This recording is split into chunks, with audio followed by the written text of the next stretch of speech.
那我们IvyCompass 是什么样的一个组织呢？我们首先呢是致力于将北美口碑最好的前藤校招生官。那么今天晚上我们就是邀请到了 John 哈，是 Cornell 的前招生办主任，还有一些独立的升学顾问包括艺术音乐作品集辅导课程以及竞赛等等稀缺的资源呢，对接给我们全球的华人家庭。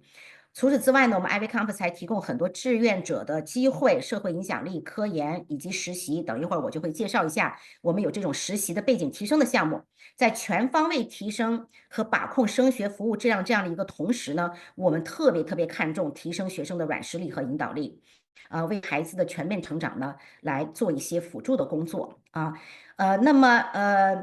我们还是再分享一下哈，40%IvyCompass 学生都是申请到了这个 Top 这个40的 school97%的比例申请到了这个 Top 40 school 所以我们的孩子们我一直强调的是，不仅仅是那些家庭和学生想去上藤校的才会来找我们的导师来辅导，因为我们的导师辅导实际上这个过程如果做得好的话呢，是一个帮助和辅助孩子成长的过程。你真的是可以看到像这样的非常 intelligent 的这个 consultant like John， 还有他的 team Quenton 哈，他们在辅导的过程当中，其实家长们给我们的反馈是给孩子带来了很多的思考，他们会不断的去挑战，不断的去帮助孩子 thinking deeply， 也帮助他们 thinking wide from different angle。所以有导师和在一个不同 high level 的一个 intelligent 的这样的帮助下面，孩子特别是优秀、愿意这个有自己一些 goal 的孩子，可以得到更多的这些启发。能够让孩子在申请结束以后，真的是像换了一个人，或者是家长们会反映，他们说更加成熟了，做事情更加有条理了，更加知道怎么样利用身边的资源来帮助咱们孩子自己更好的成长哈。那么如果您现在目前还不知道我们这个 IvyCompass 这样的一个这个组织的话呢，欢迎您关注我们的微信公众号像 Allison Joycelyn 我们这边的工作人员经常会出一些非常有干货的这个文章。提供一些很有价值的信息。同时呢，你可以扫描小助手二维码那么我们就可以把你邀请到我们的微信群。那么我们的微信群是经常每星期或者是每一个这个月，我们都有一些很好的干货的分享和一些提醒和讲座这样的话你就可以持续学习。我一直说，咱们的孩子，我们家长是天花板。如果我们学习了，我们了解的更多，我们就更能够知道在哪些方面关键时刻来帮助我们的学生，给他们一些非常有价值的这个资源，包括我们今天晚上分享的这样的一个导师哈，这样的孩子其实是会成长的很好很快所以希望我们孩子和家长都能够共同学习。那么今天晚上呢，也想跟大家分享一下提醒一下，就是我们 IvyCompass 最近推出了 internship 的 program， 这样的 internship program 是给 high school student and college student。那么 the field 呢是 multiple 的，有 finance 的、media 的、engineer 的、consulting、mental health、fashion health tech、environmental science， 种种不同的 industry。孩子们如果在导师的指导下，有些可能做 research， 然后在 research 做完的话，有些孩子如果有时间的话，也可以试着去做一些这些 internship 的这个 program。如果是跟这个你的 field 和 prospect major， 今天晚上John会提到这个 prospect major 哈，如果是相关的话，这些经历会帮助孩子更好的去展现他在哪个领域感兴趣，那么又做了哪些尝试今天晚上我相信 John 和 Quenton 会分享这方面的信息。那么这样的 internship program 呢，总共是 8 weeks。那这个 8 weeks 呢，他们不仅仅是 going to the company，licking stamp， 或者是pour some tea for some people，not really。他们实际上是会跟着这个 startup company 的 CEO 或者 executive， 会跟他们一起做一些实际的项目，从而通过做实际的项目来获得一些 real case 和 real scenario 的帮助，他们在他们的 prospect major 的指导下面会做一些很好的 impact。所以这些也是add on 这个 competitiveness 和 value 的一些这个项目。那么今天晚上呢，我就很快速的前面做了一个介绍呢，我特别的高兴哈，再一次邀请到 John and Quenton 他们是一个 team。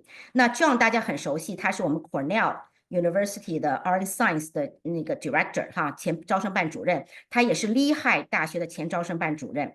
那么还有 IvyCompass 的升学顾问 Quenton， 他们两个人将通过今天晚上几个真实的学生案例，这些学生们还不是 IvyCompass 学生，所以非常 authentic 都是我们邀请的一些特殊的家庭，来通过他们提供孩子们的一些 real 的信息啊，但是今天晚上都是 anonymous，我们不会去 release 孩子们的这个 real name，把他们的 case 会 John 跟 Quenton 来分析，他们如果拿到这样的案例，他们如果接收到这样的学生，他们会通过什么样的一个过程来帮助孩子们成熟成长？同时，有导师辅导跟没有导师辅导差别很大，因为我们今年等一会儿 John 可能会分享到，他们两人一起申请到的一个学生，申请到了 Stanford。妈妈今天早上来跟我打电话，就说这个孩子已经相当的优秀了啊。这个首先这个 real 的 material 就很好，那么在 John 跟 Quenton 的指导下面，这个孩子实际上做了很多很多的事情，但是有点杂乱无章。那么经过 Quenton 和 John 的这个怎么说呢？扒拉扒拉，把这个好的这个珍珠都扒拉出来，然后他们两个人一起把它串成了一个美丽的这个项链。那么当这个产品推出的时候，那么这个perspective 的这样的一个学校呢，就会很清楚的看到这个孩子感兴趣什么样的领域，又做了哪些尝试来展现他的 curiosity 和他的这个 intelligence 啊。所以今天晚上来分享呢，一个是招生官他们到底是喜欢全才 very balanced 这样的一个 student， 还是他们喜欢有 spike 的 portfolio。同时John 和 Quenton 还会带大家他们做法跟其他的导师有点不一样的地方，就是他们非常非常 key in on 很 early on 就要让孩子们，特别是最晚在10年级就要找出来你的 prospective major 啊，你的 prospective major 怎么做，为什么好？那今天晚上John 跟 Quenton 会来剖析。那第三呢，当然就像我说的，他们会拿一些 real case 来告诉大家为什么他们这样的一个团队来辅导学生，来给一些 consulting 的这个 guidance， 会做出来不一样的、更加 solid、更加 intelligent 的结果。And then, I made an introduction, John. Okay, John, everybody know Quenton is part of John's team. Okay, Quenton is part of John's team. Quenton is senior associate consultant, and he was trained by Cornell Reader. Also is one of John's almost like assistant. Quenton is himself is John Hopkins University as master. So tonight, both of them are going to bring the vaccine to the front to really show the potential family and also potential audience how wonderful, how complex this actually is. It's not that simple. So now the floor I want to give to John and Quenton. Now it's all yours. Well, we think it's simple. It's not simple. Thank you so much, Sophia. I'm just going to share my screen here. We'll start with the, could you allow Sophia? Oh, yes. I do have the ability. We're good. Okay. Okay. Here, I'm just going to share my screen. Okay. Before we jump into the profiles, I just want to briefly note our perspective on college admissions applications in general.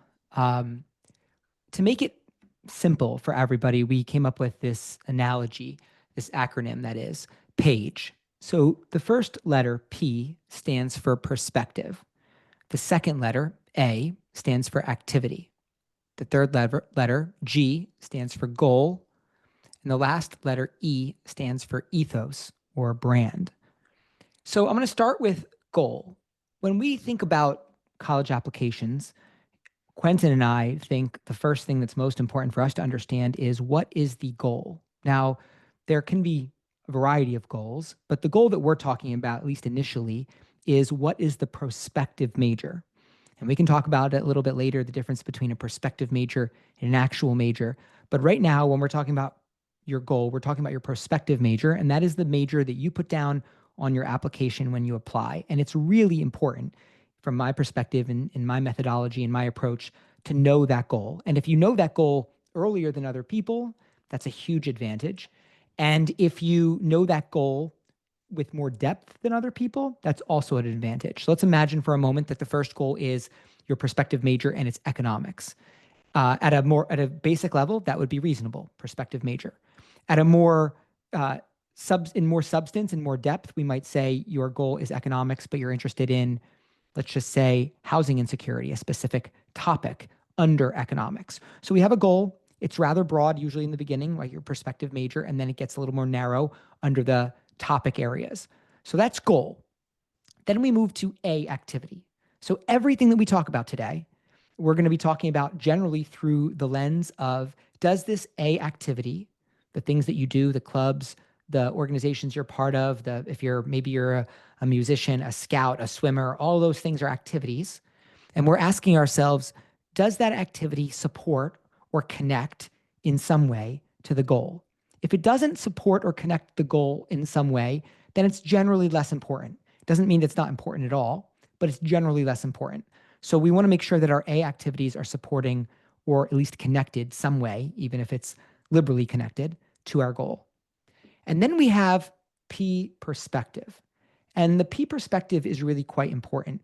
A lot of students that Quenton and I work with have goals, and they have activities generally that support those goals. Maybe not exactly the activities that we'd suggest, at least when we first meet them, but they have some idea of what they're trying to accomplish usually, at least later in their career, and they have some activities that support it. But one of the things that they really often struggle with is the P perspective part.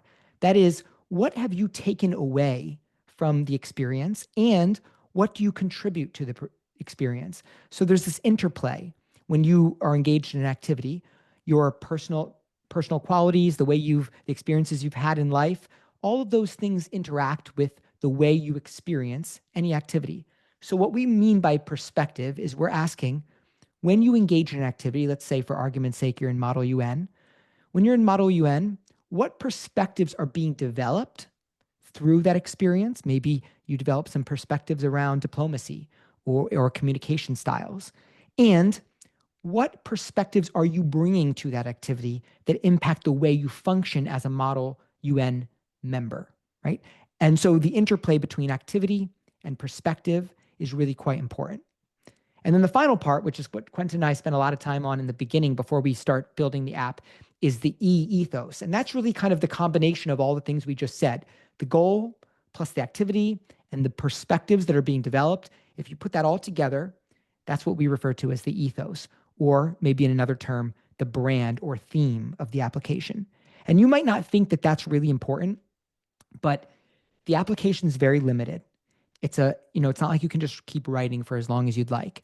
And so you have to make decisions about how you position yourself and your experience and your activities. And what this methodology is doing is ensuring that there's intentionality and strategy. And if you have intentionality and strategy, honestly, even if you don't do it that well, just having intentionality and strategy will differentiate you from many, many of your peers. So I wanted to start with the page analogy or acronym that is. Quenton, did you want to jump in? Is there anything that I missed about page that you think is important? I think, I guess to explain it a little bit further in terms of the goal, sometimes when students or when they come to us, they don't even know what area like of academic major that they even want to describe as their prospective major, which is not what they actually choose to major in when they actually get to the university.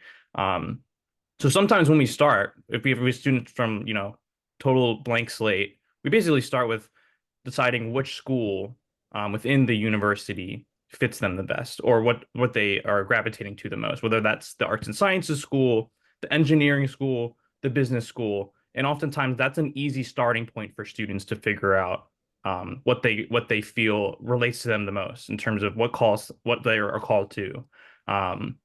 So I think that's a helpful starting point if you have a student that's very young, right? Like maybe they're just entering ninth grade. They really have no idea. That's a good starting point, I would say, to talk to your child about figuring out what they want to do. Because even eliminating an option is that's a big help in figuring out how to develop their interests, really. If they're not interested in computer science, great. We don't have to talk about computer science again. Let's talk about the humanities. Let's talk about English. Let's talk about business, something like that. So I think that's a great starting point for parents of very young students to come at.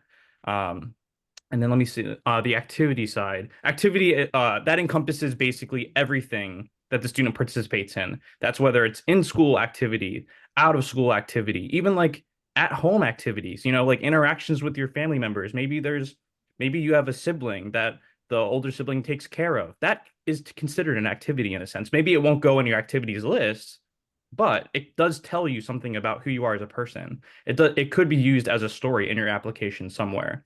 That's such a good point. I'll just add, with the context of where we are right now, Quenton, you and I were up late as the decisions were coming in from Cornell, Stanford, Brown. Those are the three big that have released. And one of the students that Quenton and I always try to predict, whether students will get in. Some students, we of course hope that everyone gets in, but some students really overshoot and really try to push the envelope in regards to the level of selectivity. I had one young man this past year who, from an academic perspective, he doesn't really meet the Cornell criteria necessarily, but he has a unique story.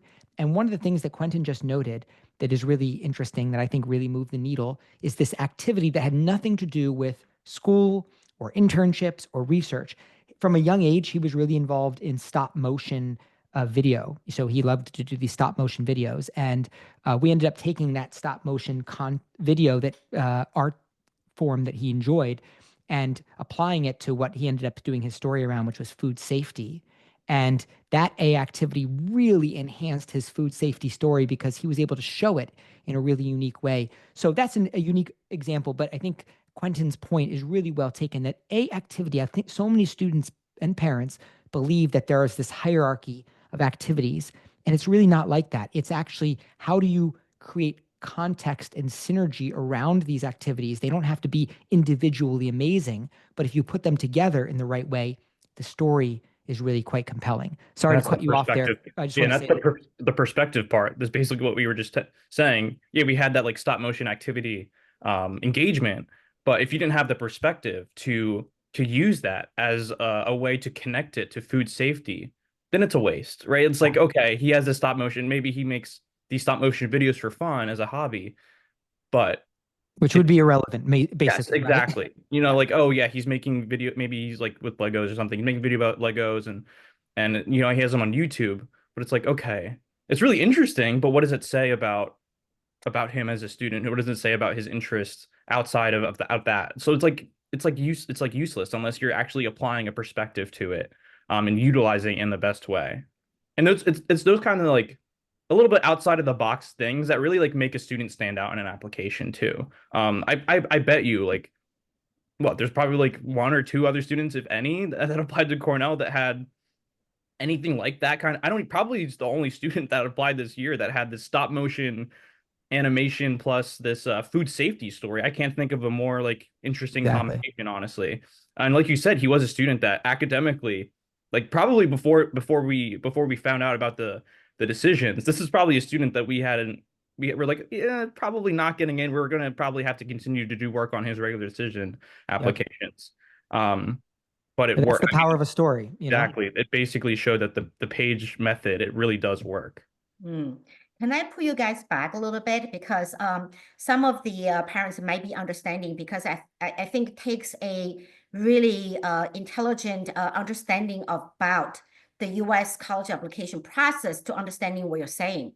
That requires a little bit intelligence. Can I pull back, John? Can you maybe take a little bit time to restate what is prospective major, and how that important? And maybe people very scared. They have a hard time to not able to switch to something different.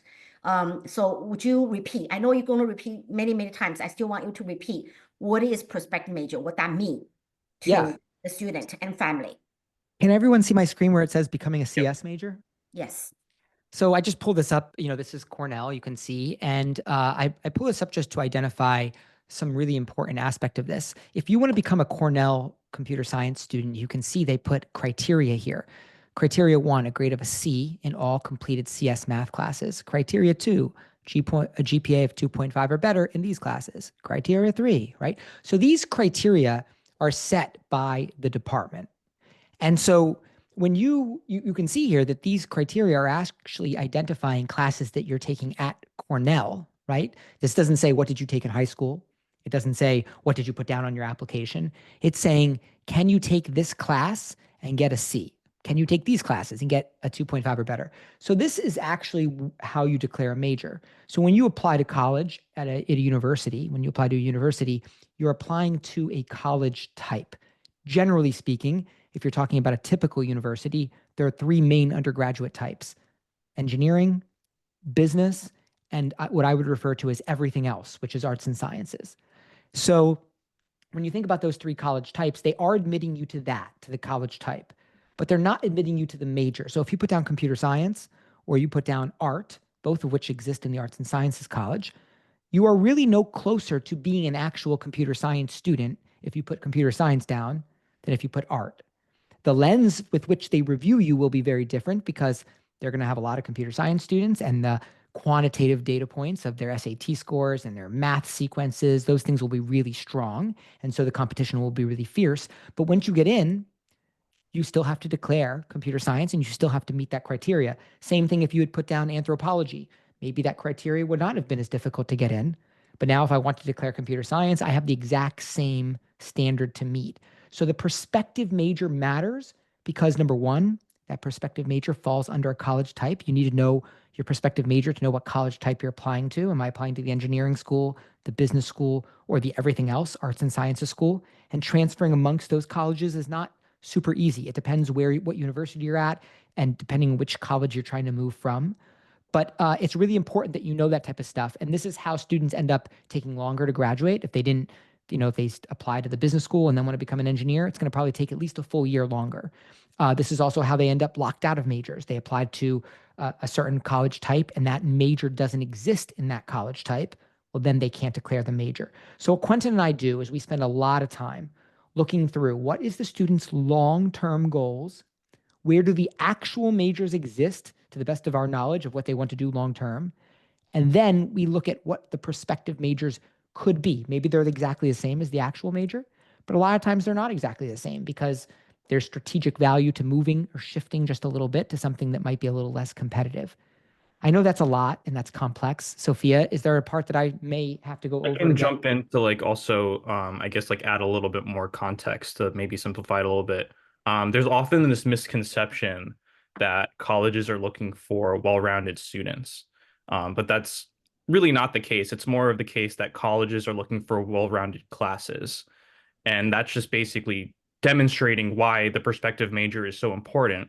They have seats to fill. In each major, they have seats to fill. And that's why computer science is so popular. It's probably the most popular major currently for students to apply to as. There's only a certain amount of seats that the computer science department want to have, and the admissions office knows that. Whereas if you really, really wanted to get creative and apply to something like the least competitive major possible, apply as a classics major. There's maybe I sat in graduation this past year at my cousin's undergraduate graduation, and they're going through all the majors. They go to classics, which is Greek and Latin literature. There's like 2 graduates.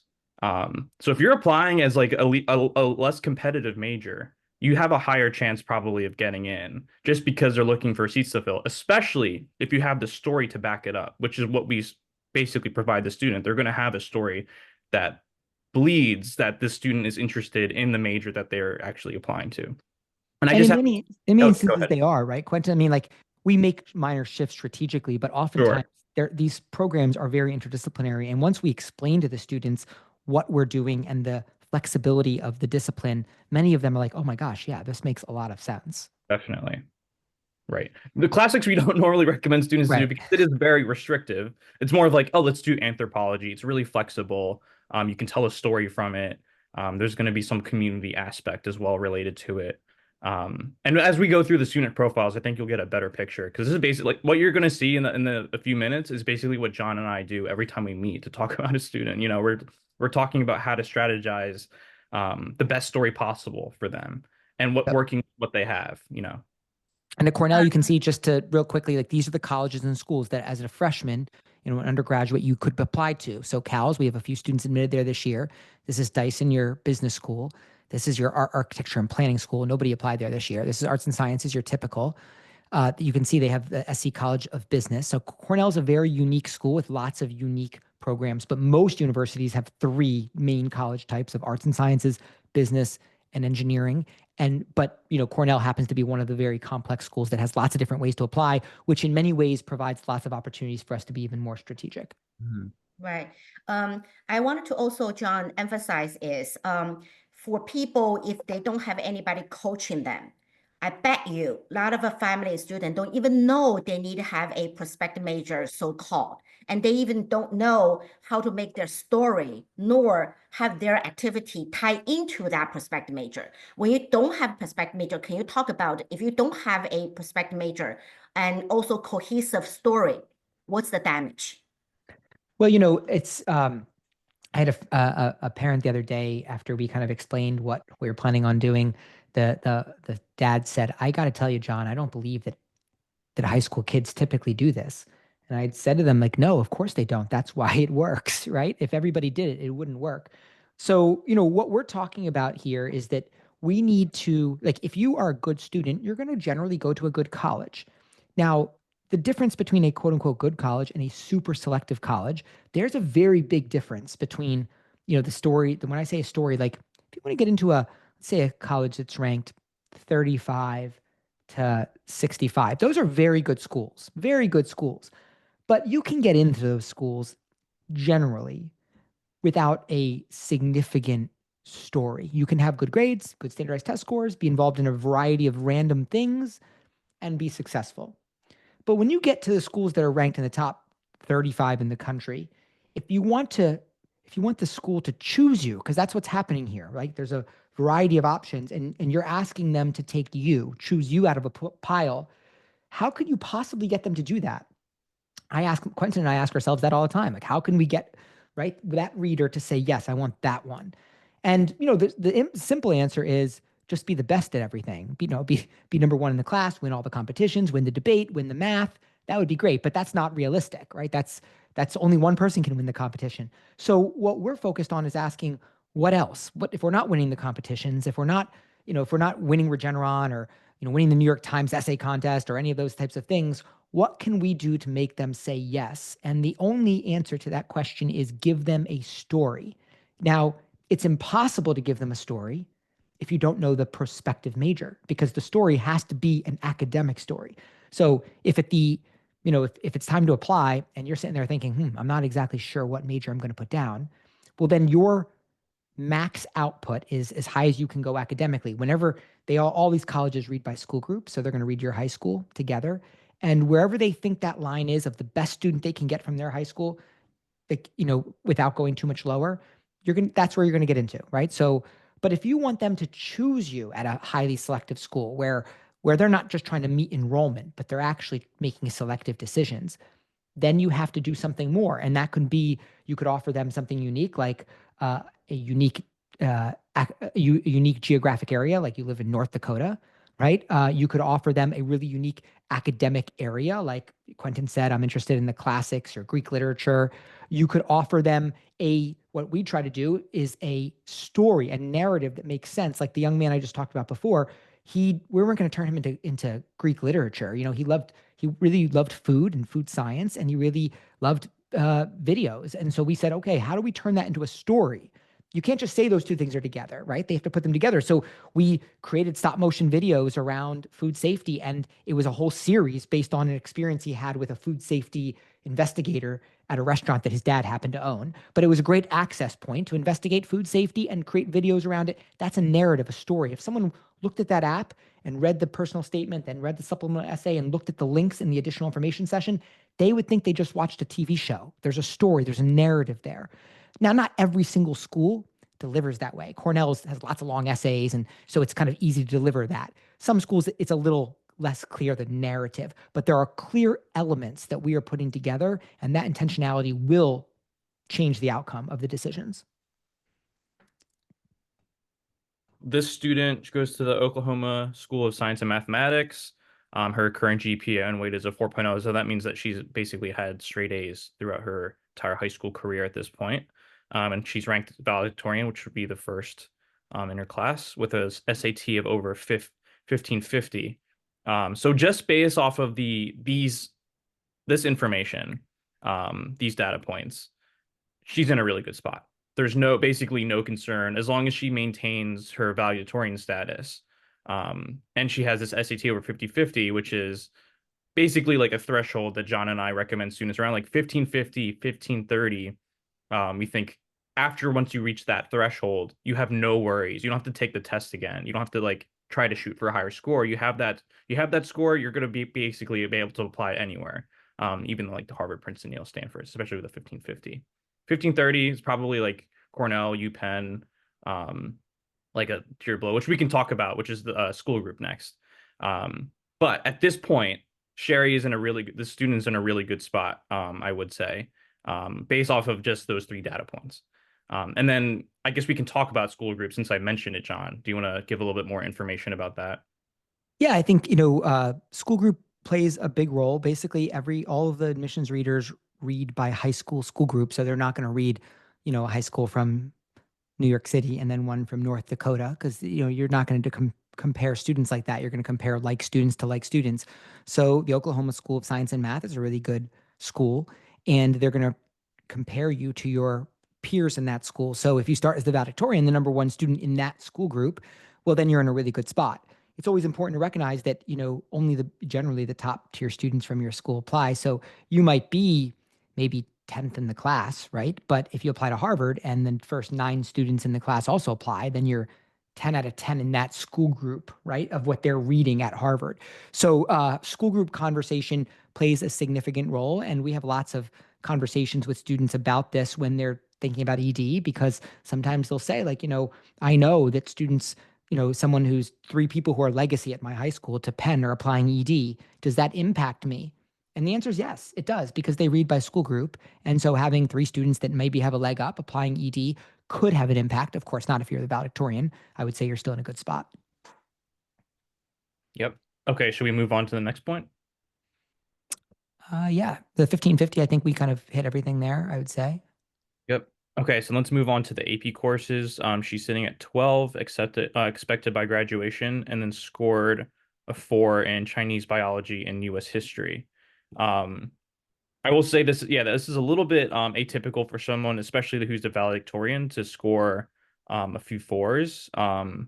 We mostly recommend students try to aim for 5s as much as possible in the application. I think actually for a student like this, we can even talk about that a little bit. Do you think you would even want to list the 4s in the application if she were to apply, or leave them blank? Well, we don't know. I'm wondering whether scored 4 in AP in those 3. Does that mean that we have 5s in the others? If that's the case, I think that's what that means. Like, or I don't know if all 12. I'm sure like there's right. current APs that she's in now. Yeah. It's a lot. I don't know if you can drop 3. It depends on how many 5s you have, but it's a great question. Basically, if you had 5 5s and 3 4s, I don't know. 3 of them feels like a lot to not It is. identify. But you can usually get away with 1. Let's assume that in all 12, out of all 12, so 3 of them, she ends up getting 4s in, but maybe she has 9 like 5s.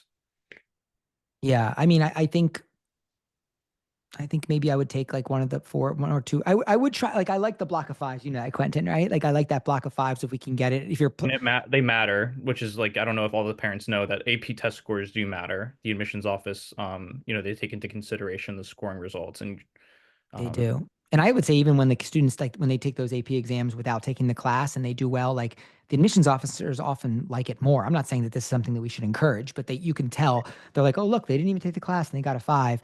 This would be a pause moment. I think it's not a problem for this young lady, because when you're the valedictorian, it's less of a concern. Okay, so she got a 4. I would say most of the readers probably think that's more of like well, the teacher's not teaching to the test or something type of thought, because she's the valedictorian. But if you're not the valedictorian, then it becomes a real problem if you're applying to especially the top 5. Right. So in this context, it's not a red flag necessarily. I think you're okay. Yeah. And then prospective major. So her prospective major is chemical engineering, which obviously entails that they'd probably be applying to the School of Engineering, which is good. So a lot of engineering schools are looking to fill more spots for women in the classes, in their classes each year. So that's advantageous for this student, I would say. The challenging part about chemical engineering, though, is how do you make a story around it, right? We want to because the readers who are reading their application, they're not engineers, right? They're not going to be people that are really versed in chemical engineering. So if you're going to write an application around chemical engineering, it'd be like really technical, you can kind of lose a reader. So you're trying to make it accessible to an average person like you or me, actually. Someone who's your average reader is going to be college educated, probably like mid-20s to early 30s, white woman, probably, maybe but around that age group. And you want to try to appeal and make a compelling story that would someone in that demographic would probably find interesting and compelling.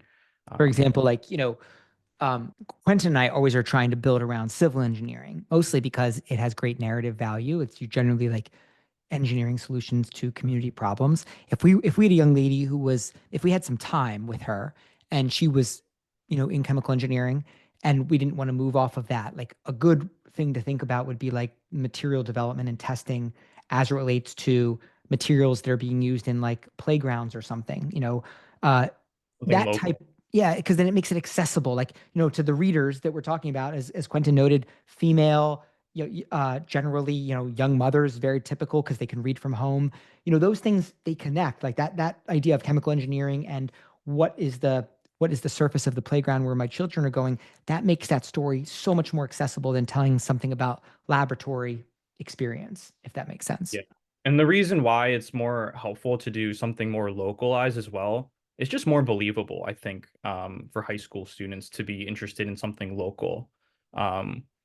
There can be, with some readers, there could be a context where they see the student join some research project at a university. Not saying that those aren't great; those are great opportunities, right? But some readers could read it. The student got this position at this local university or a local or a university, not no local university, but a university where a professor had them join their research group. The question then is like, well, who did they know to get that position, right? Was it like their parents connecting them to someone? So there's just a little bit of like, oh, there's maybe a little bit of doubt if it was like, a legitimate thing. Not which isn't the case for all students, because there are students that have legitimate research opportunity, and it's not a question when you see all these pieces together. They have legitimate experiences in these areas. But when you have a local issue, it's not that much of a stretch for a student, like a high school student, to be interested in that. But to your point, Quenton, like Harvard doesn't even believe it, right? Because like when they have those research questions and all of them basically infer that you must have had a mentor helping you. Like they don't even Yeah.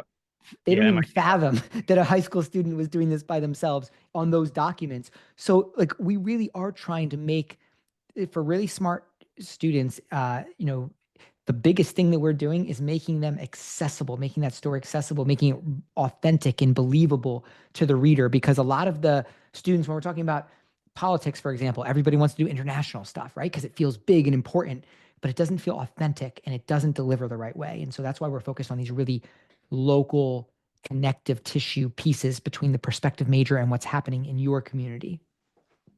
Yeah. Chemical engineering can work definitely as a female. And we think, engineering college, I would say we've had a ton of success there because many of the students have similar experiences. They are, in the robotics clubs, they write about their positions in those clubs very similarly. And so if you have a little bit of, we have a lot, but if you have a little bit of creativity in the way you deliver and yourself in the application, you can really move the needle, I think, in an engineering college.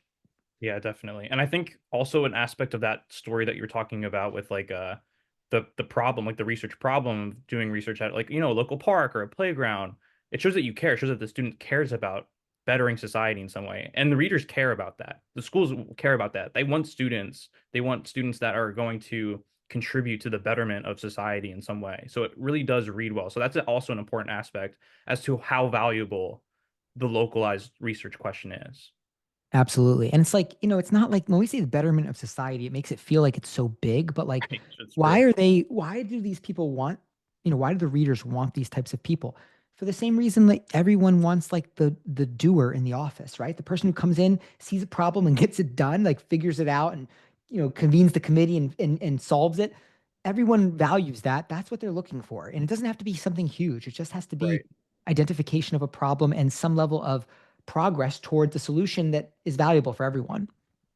Definitely. Yeah, this one I want to emphasize because for most Chinese family, they coming from China. China like to make things big, like they wanted to accomplish a big thing. So for parents, really hard to switch that mindset.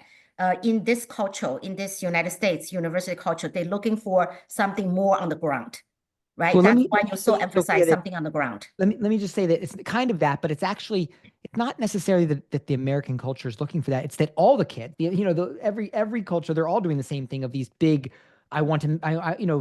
in Long Island, right? Like the students in Long Island that I've worked with outside of the Chinese culture, all they're talking about is flying to other countries and helping underprivileged students. And like that is incredibly inaccessible. They want to hear about what's happening right here, the small stuff, right? Like, hey, you know, there's a zoning problem right there because they're thinking about changing the zoning from traditional crop farming to solar farming, and that happens right in my community. It's, you know, it's right down the street. That feels real to the reader. A high school student thinking about international carbon credits and all that type of stuff, that just feels inaccessible and they're not ready for it yet. Yeah, I want the audience to take notes, okay? This is so important. So we need to change our mindset. You wanted to encourage your kids doing something local, not internationally to Africa or somewhere else. Definitely, definitely. Okay. I guess we can jump to the next point then. Weak as class grade, this will be quick. 90% in American literature, that's not a problem at all, especially given that she's a valedictorian. So should move on quickly from that. Robotics, team captain, Missouri regional representative, technical expertise in CAD and CNC machinery. I think that was interesting. Just that was like noted, right? And I think a lot of students, not that that's not cool, because I think it's awesome. It's just that like, that's not what your story is going to be about. They don't actually need to know that you have the skill set. What they want to understand is what made you likely to, like, why were you the captain? Why are you the regional representative? What is it about the way you function in groups with people? Because they just basically, as related to your engineering skill set, they basically just want to look at your math sequence, and that's the end of the conversation there, basically. Does that make sense? What do you think, Quenton? Yeah. I mean, we're not going to be writing essays based off of a student's technical expertise, really. It's more about what does it mean to be a good team captain? What does it mean to lead a robotics team? How do you get to the regionals? Like, what does it require? What would be different if a different student had been in that leadership position? What would be different about the organization? Right? What is it that you left? What was your imprint on this organization? Exactly. So that's the more of the framework that's more important. That's the perspective part of Page that we were talking about before. So those those are the activities, but it's like, what about the activities? How are we going to use the activities to tell a story or tell the bigger story in general about the ethos of the student? Exactly. Yep. Well said. I will say, of course, female captain of a robotics team will play very well. That's impressive. This, I thought, Quenton, you and I were chatting about this, and we didn't have a whole lot of information, but this is a great example of, like, you know, lots of students, good students, have research. Many of them see it kind of like a checkbox. I know, Quenton, you and I experienced that, and all we're ever trying to do is trying to connect the research to the other things that the students are doing. What was your take on this research piece here? We don't have a whole lot of context, but unless we can connect it back to chemical engineering in some way, then it's like it doesn't really add too much value to the application. I think this is going back to the point that I was talking about before, where it's like, oh, you know, like they have this research opportunity at this university, like how did they get it? You know, Yep. they're gonna question, especially if it's not connected to chemical engineering in any way. It's not going to add like too much value. But if we had more context, it might in some way. I'm sure if we sat down and talked to the student, John and I would probably find a way to connect it. But this alone, it wouldn't be enough just looking at it to know. So like right now, Quenton, like if we just left it the way it was and we put it in the activity list, it'd probably be like 8, Really low, right? Yeah, Like 8 or it'd be 9. low. But if we connected it, it might be 2 or 3. Yeah. So we probably would want more context. But as it stands, it wouldn't be too valuable on a face value. What do you think? Want to walk us through mock trial?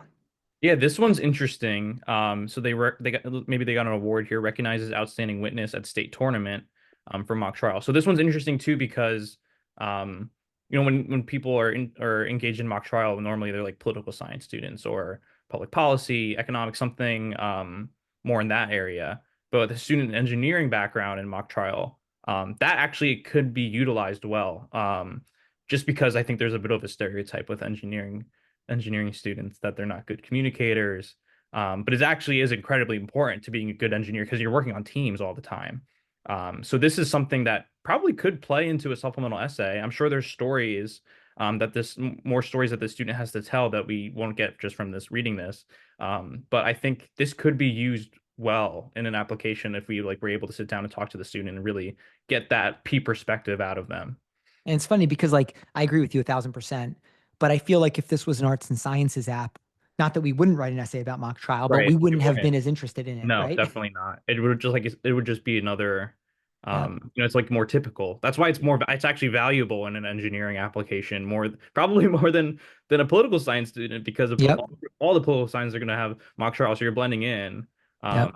But I guess it's like the value is not doing mock trial. It's what did you get out of mock trial? What did you contribute? What did you learn about yourself? Yeah. So it's really about that perspective part. That's the most valuable part. How does that experience help you engineer solutions or communicate effective, Right. solutions, et cetera? So yeah, it's all about that connectivity. Agreed.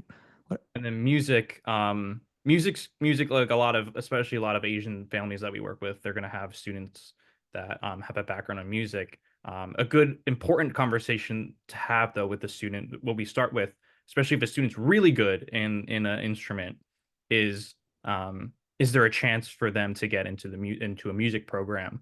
And we don't want to waste talent, because really we've actually had really great success with students that are incredibly talented musicians. Of course, their stories are not all about music. Maybe one or two students we've had are like centralized in music, but if we just threw away this musical talent, it's kind of a wasted value in their application, especially if they have the chance to get into a music program, because they do recruit, and the performance piece has a really important weight in their application. Sometimes that portfolio of what they're bringing is probably the most important thing in some applications when students end up getting in. So that's important to know too. So if your child's really, really well proficient in an instrument and they're at that level, we have IvyCompass team does have we have readers, we have trained musicians who are able to assess the quality and likelihood of our student to get into a top tier university's music program as well. And they have connections to those professors. So if you have a student in that area, it'd be useful to take advantage of that information. We should note, Quenton, that there's been multiple examples where the student themselves were like, no, I'm not that good. And I am not applying that way. And we're like, wait, hold on 1 second. Let's just get the evaluation. It comes back. They are better, they are pretty good. And regardless of the fact that they don't plan on being musicians long-term, like those definitely have gotten them in. Yes, it gets them into the school. So that's something to note. That's the same with it's almost like sports too. Like sports, if you're not if you're just doing sports for sports, it's not going to do anything really. That's the same with music. But if you're extremely talented, they're going to recruit you for that. Obviously, sports play a little bit of a stronger role than music, especially depending on the sport. But you don't want to waste that talent. Yeah, and one of the things I really love about working with IvyCompass specifically as it relates to art students is, and I'm like the worst with names, but I forget the gentleman's name who does the art portfolio reviews, but I know we have multiple students have gone through that process and then worked with him to build the art portfolios. And then we have connected in regards to, well, what is the theme or ethos of the art portfolio and how can we complement that on the application side? And if you have both of those things working together, that's super powerful. Definitely makes you stand out a bunch from other students applying. And this is kind of what we were talking about earlier. I don't know, do we want to reiterate what we had said before about the volunteering, going? I think we should. I think it's so important because we deal with it every day. Okay. Yeah. Basically, if you go too big a scale, it's like, okay, there's another student going on another service trip abroad, and they're probably and a lot of students end up writing essays about it. And it's like, oh yeah, I changed this person's life, Or this part, the underprivileged part, yes. That's so hard to work with. It is. It is. It's more compelling. Let's say oh, I went to downtown Atlanta, I have students that are in that area, and I started going to food kitchens, volunteering there, and I recognized an issue of efficiency, and I started interviewing the stakeholders. I was interviewing the employees. I was interviewing the managers of the food kitchen. I was interviewing the clients. That is just so much more. There's just so much more value, so much more detail, so much more story to tell in that. Remember last year, Quenton, we had that one young lady who she ended up interviewing. I don't know how she found it, but she ended up finding out that basically that the way they were classifying the grocery stores was one of the biggest problems related to food insecurity in her community. That was 2 years ago. Yeah, a couple of years. That works because yes, she volunteered at a soup kitchen, but that's irrelevant. That was the motivation. That was a sentence, right, in the essay. And then the rest of it was this curiosity that led her to this investigation, that led her to this finding, that led her to a perspective. And of course, I think she is right, but it doesn't matter whether she's right or wrong about her perspective. It was based on real investigation or real curiosity, and that delivers well. Her profile, I know she wasn't like, I don't think she was academically as high as this student that we're looking at right now. Mhm. But her profile is kind of similar, Yeah. where there was just like something missing, and it was that. And then once Yep. we had that she ended up getting in. I think it was Cornell ED. I would agree. This is missing something, although that said, it is a strong app because of the valedictorian, Yes. all that stuff. I think the student can be successful as a female engineer, but I think that there's some synergistic narrative building that could be done to really put this over the top. Yeah, because that student we were just talking about, she had like fatty liver disease research, Oh um, yeah, that's right. which had like no connection really. But John and I, like I said, if we talk to the student, maybe we could make that research work. We made that fatty liver disease research work because it's like, Yep. oh, then we framed it as a public health, nutrition issue. Like this is a cultural public health nutrition issue among this Latino population, and boom, we connected it to this grocery store story. Yep. So Yep. Yep. Great. I forgot about that. That was a great point. I'm not going to bring up the portfolios 'cause I think it's hard to see and we're over time, but I just wanted to note for the dream schools that, and especially for engineers like MIT, they have the maker portfolio. And that is like really like show your work, right? Like a lot of schools, you're writing essays and people ask, how do they know if it's real? And of course we're putting links and evidence and all that stuff. But in the end, they mostly know it's real based on the way we describe things in essays with the depth and but that's not true basically at like MIT and Stanford and Harvard. Like they make you show your work in these significant portfolios, one being called the maker portfolio. So if you're applying as an engineer to those type schools, be ready that this isn't just like nice to have these parts as a story. You need to have these pieces as a story, or you're not going to be able to compete. definitely. And in terms of her target schools, those are basically all of those are safety schools, even the target schools, I would say. There's no question Yeah. that the student would get in any of those. Yeah, she's Target definitely. schools, in my opinion, are probably like UPenn, like Cornell. Like that would be target dream schools, Stanford, MIT. I think if the student worked with us, we probably could build up I don't know what year they're in, but probably could build up an application to apply it like a top 5, especially if they're valedictorian. Then I agree. You're right on point. It's like, how much time do we have? That's basically it. Yeah. But she's right on point to get there if she had more time. And if not, then I agree with you. Like Cornell would be on point for a target. Okay. Do we want to? That was good to go through the first student and move on to the next one. Yeah, this I think will be shorter just because we won't give all the context here, and then we Yeah. can answer questions. Right. Okay, so this student is a public high school student, upstate New York.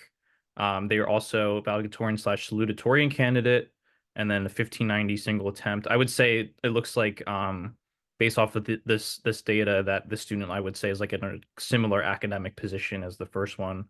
They have all 5s on the APs. They've taken 13. Male, female, though, is big difference in this Yes, that is specific true. space. That is true. That is true, especially computer science engineering. Yeah. I know in years prior, we were like, we see another male computer science major, and it's like, oh no, it's like, how do we? And we've worked with, a lot of computer science. Just this student that I was working with this past year, he's computer science, but we applied as anthropology. He got into his ED1. Well, I think the key, Quenton, you and I have made it pretty obvious, like in the last cycle, that like either you're going to do that, you're going to do what that young man did, say like, I actually do want a liberal arts education, and so I want to go to an arts and sciences college, and then we come up with a strategic pathway like anthropology, or there still was computer science aspects in it too, but it was mostly yeah. Mm-hmm. Yeah, exactly. Or though, if they really are computer science and they don't want to move away from it, that's when we go to the engineering college, because now we're competing with all engineers and we can do things like you said, like, oh, they're in Model UN, they're in debate, and we can differentiate them through those types of experiences, Mm-hmm. And in computer science alone, it's not a storytelling major, in my opinion. Like if you just had computer science, what does that say? It's like, how are you applying it is really the important question. How are you going to apply computer science to fix a problem? Right? That's how you make a computer science major compelling. I like this story. I'll just share real quick about CS because it's not even really about CS. We had a young man, same thing. He had a computer science storyline, mostly very technical. And I said, like, we need something computer science oriented that's local in your community. His dad said, what could you possibly do that's computer science and local? It's like, well, pretty much everything, right, is like computer science these days and somehow impacting you from a technology perspective.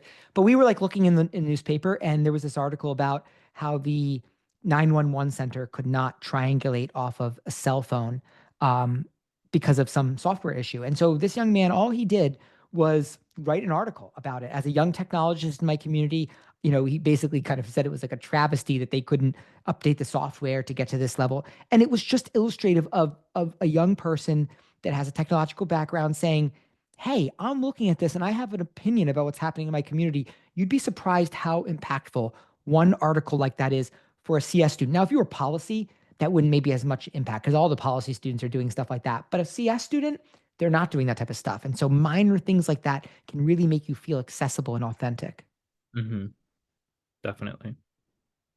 This young man, I think, as relates to grades and everything, looks pretty great. Yep. Should we, yeah, the only like a little bit like, the computer science major is like we have to do something beyond. I'd say go engineering route if we could. That would be great. Yep. And you also have some business stuff here. That is, yeah. When you see DECA, it's like economics or business more. Maybe one of those joint programs also in the business schools, I think could be a possibility through like a technology business program. Well, that's funny because the one student that we just had get into Stanford yesterday, that's what he applied as, was basically the intersection of education, computer science / technology, and entrepreneurship. If you're not at the intersection of something these days, you're not in the right spot. Exactly. Exactly. Yeah. Pretty cool here, like president, co-founder, right? So like there's obviously what Quenton and I always say about those things, like leadership is overstated. We're talking about contribution, right? That's what we write about. But leadership experiences like president and co-founder provide a great opportunity for contribution. If you're not in those positions, you can still contribute, but it might be more difficult.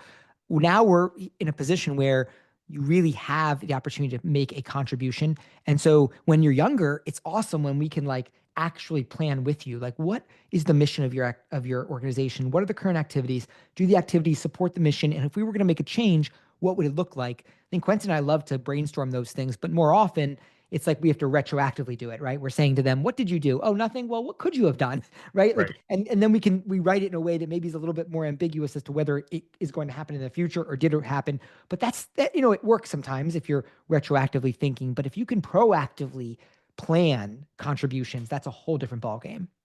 Definitely. Anything else about the extracurriculars? I mean, we have athletics. Well, I think we touched upon that in the last one, basically talking about with music. Okay. Volunteer, robotics, basketball, teacher, Chinese community center. Yeah, maybe I just want to know more story about that. How can you develop a story out of being a basketball teacher at a Chinese community center? There's probably something deeper that we could dive into. What's your take on Penn Cornell, where we stand right now? Right now it's still missing. I think like the previous one, it's missing that because I don't even when I see the extracurriculars, I don't see like computer science / engineering. Agreed. So I think this one is actually it does need connective tissue. He's a strong student. He really does have that academic background, and I think he probably could apply to Penn Cornell. But he's really missing that connecting piece that like there's no like cornerstone that really tells me who the student is.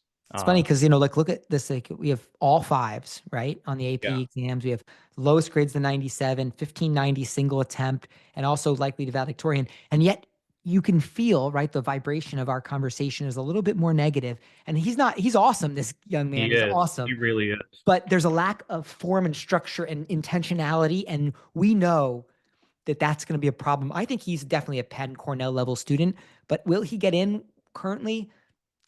I'd say probably not. I'd say it's going to be real close. It's possible. It makes it more difficult if you don't have that that localized story part, because it really does tie everything together.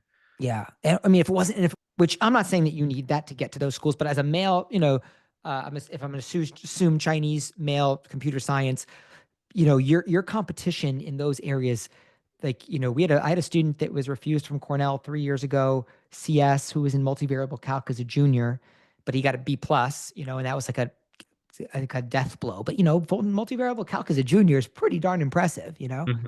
So it's just a whole different ballgame for male students as compared to female students in these spaces. Okay. So we have Student, Rutgers Preparatory School, New Jersey. Valedictorian candidate as well, have not taken the SAT yet. Just to be clear, this is probably depressing for everybody. We don't I normally have know just this is valedictorian, no. valedictorian, Yeah, valedictorian. I think we just we have a very selective sample today. Yes, yeah. Of the 3 valedictorians. Yeah. And then AP courses expected more than 12. We don't have context of like the test they've taken yet or the scores. Right. Prospective major undecided. So this student might be like, I'm assuming is probably This younger. is the ninth grade.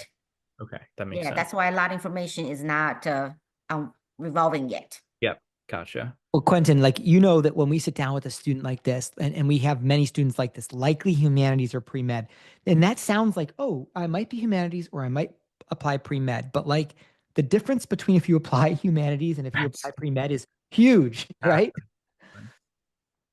Yeah, I don't recommend applying pre-med. Any pre-professional, don't apply pre-professional. That one definitely take a note of that. Don't apply pre-med, don't apply pre-law or anything. Because those aren't majors, and then they're gonna immediately lump you into the competitive student, because the most competitive students are going to try to, structure their applications around these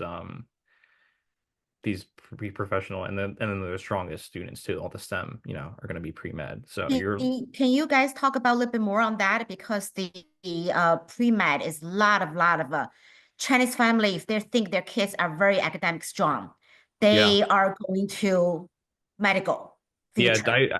I mean, there's students that we've worked with that like are pre-med, but when we apply, we're not applying anything related to med. Let's do anthropology, and then once you get in, you take all the pre-med, because the pre-med isn't a major, it's a track. You just have to take these like specific classes and declare it later. It's the same with like majoring, like the perspective versus actual major once again. Yeah, it's really important to note that like colleges are businesses, right? And they want what they don't have. And what do they have a lot of?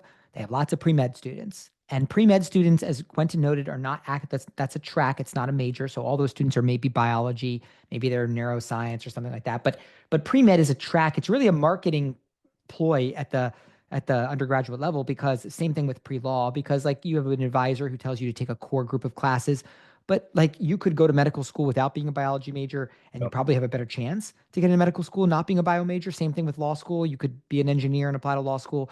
So it's really important to remember you're applying to an undergraduate major, and that's what they want to understand. So maybe you are going to be a lawyer, and maybe you are going to be a doctor, but at this stage, they want to know, are you going to be interested? Are you doing government at the undergraduate level? Are you going to do sociology at the undergraduate level? They want to understand that, and that's what we want to focus on.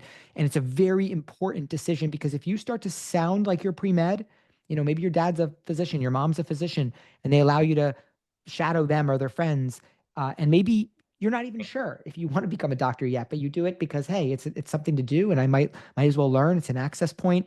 And you put that down on your application, it's going to make it harder for you to get in, because they're going to identify you as pre-med. They're going to compare you to every pre-med student.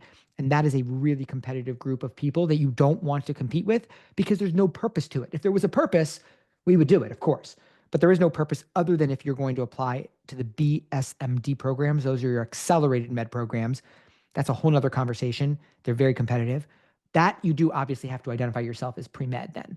But outside of that, it doesn't make any strategic sense. Yeah. Okay. Do we want to move on to the extracurriculars? So the student leadership, they have class council president. That one, I would try to take advantage of it, actually. It just seems like probably a good vehicle for you to try to implement some sort of initiatives, right? If you're in that position, it seems like you have a role in your school that would actually have some sort of impact that you could contribute. So that I would say that's a good activity, and try to continue building upon that. And Quenton, just to mentor, like you and I always try to find like interesting things. Like if you're in a position like that, maybe for example, we had a student who was class president. Their school was going to do some type of they were going to be basically changing the toilets at their school to like low flow toilets or something. So, we said to the young man, like, go ask if you can be on the sustainability implementation committee. He ended up being the chair of it because he was the, class president. And so now we have this new like real hands on the ground experience of, deciding what types of toilets are actually being implemented at the school. You'd be surprised how many essays were written about that. The reason I bring that up is because sometimes you just have to ask. And if you're in a position already, like class council president, you'd be surprised how many advisory review committees you can suggest that can be really quite impactful later on for a application. And was that the student that wrote about I think he wrote about like toilets or urinals for was that like That was for Stanford. Yeah, and he's at Stanford now. I still remember because I probably say this a lot. He writes in his essays, almost every essay he wrote, I still think about that every time I pee, right? So he's making this, and of course that sounds really crass, but because he's really smart and he's making an impact in his community, he's saying every time I have to go to the bathroom, I'm thinking about the impact I made to my community. That just plays incredibly well, that's just humor plays really well in applications. And I'm sure like around the office, he's probably known as like the toilet kid, Probably. And that's probably a good, that's a good he thing. got in everywhere. So, Yeah, exactly. Yeah. This also right now, of course, this young lady is very young, but she also doesn't sound pre-med at the moment, right? You got class president, varsity volleyball, violinist. So right now, like we don't have anything suggesting that we go that route, which I think is a great thing, but it would be, like right now, some of the students that are pre-med that are going to apply BSMD, like they're jumping into that stuff even already in 9th grade. Right. So if you're on the fence between pre-med and humanities, I'd probably encourage you to do humanities. Or social sciences, that'd be fine too. Well. Yeah, social sciences. Yeah. Yeah. Okay. Hard to kind of say too much about this. Like basically, Quenton, I think you and I would say like she certainly isn't. She's not off track, right? This is good. This is actually, I think, if you were to technically say like who's in a good spot, and like she's really in a good spot because she's young. She's young. She's a class president. Yeah, if she start meeting with us, like then she has more potential to build up the story because she has more time to work with. Agreed. Yeah. But all three are honestly very, very strong, They very are impressive. very strong. Yes. And I think that we could certainly help all of them. But even without any help, all three of them are going to go to good schools. The question is whether or not they get to that most selective school that they're looking for. The difference, as you know, Quenton, between those students from an elemental perspective is almost nothing. So it's really the delivery. Great. Well, this was a lot of fun. Should we take questions?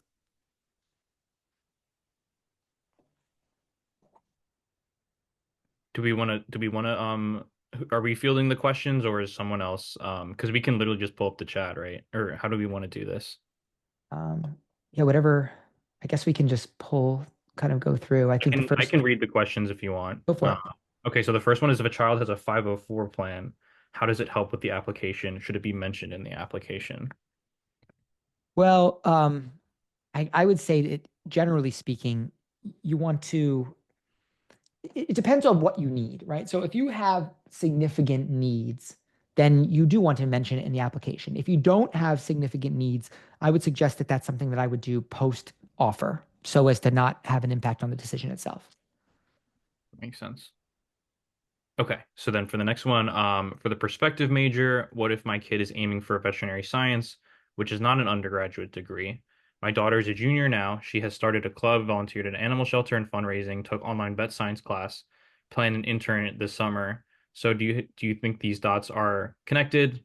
How do I increase the impact or make an interesting story? We actually have a student. I'm working with a student right now that's a couple students actually. I think I have 3 students right now that are interested in veterinary science.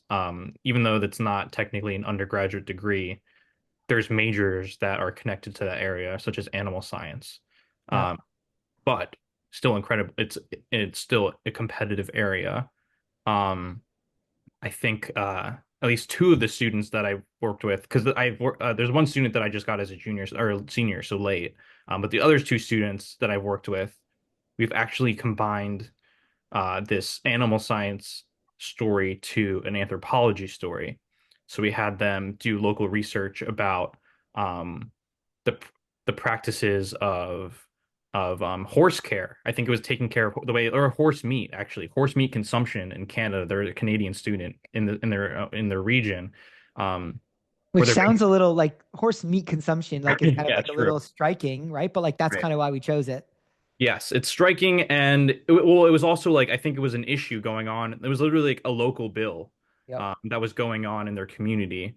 So we had them do research, and it's probably a little bit more anthropology focused, but there's still that animal science aspect in it. But they're interviewing, local indigenous communities. They're reading about literature reviews about local indigenous communities. They're interviewing local government leaders as to what is the impact of this bill. How does this factor into the cultural considerations of these indigenous communities that are also affected by the bill? Things like that. It's a compelling, interesting story that's probably not typically read by admissions officers. And now they're going to know that this is a student that's not just animal science, like, oh yeah, maybe they're interested in, they've volunteered at a vet. That's like probably a lot of other, the student also has that, but it's like, okay, everyone has that, but what's going to set them apart? And that's what's going to set them apart, this localized research that's connecting anthropology to animal science. And that's a lot easier than saying like, go to Regeneron and win something, Right. Definitely. Quenton, before you go on to next question, let me just remind the audience, if you want to have a conversation where I'll ask question, besides you put the question in the chat box, when asking John and Quenton, you can raise your hand. If you raise your hand, I will be able to open your mic and you can, ask question directly. But in the meantime, let me just to let you, everybody know, if you think those analyzed case are really helpful, you think there's a really true value added to your child's application and something you're thinking you can do, but actually there's a lot more than that. Professional things let professional people do. So if you're interested to have that 30 minutes conversation, mini, inquiry meeting with John, please scan the barcode on the right-hand side. And that way you fill the form, providing some basic information, and me and Allison will be follow up with you to give you the price structure and the meeting structure and all that service detail. Then I can help you schedule a meeting with John in that 30 minutes capacity, and that's free. But if you are not ready yet, you can also scan the barcode on the left-hand side, and that way you can go to our WeChat group, which is we share information all the time. And sometimes the recording, if you think this is very valuable to you, you wanted to repeat listening to it, you can scan the barcode on the left-hand side, and then we will, 1 week later, we'll be put the recording in that WeChat group. So you can, some parents saying they're coming late. So you can also review that information. It's very, valuable. Okay. So Quenton, you can continue with the.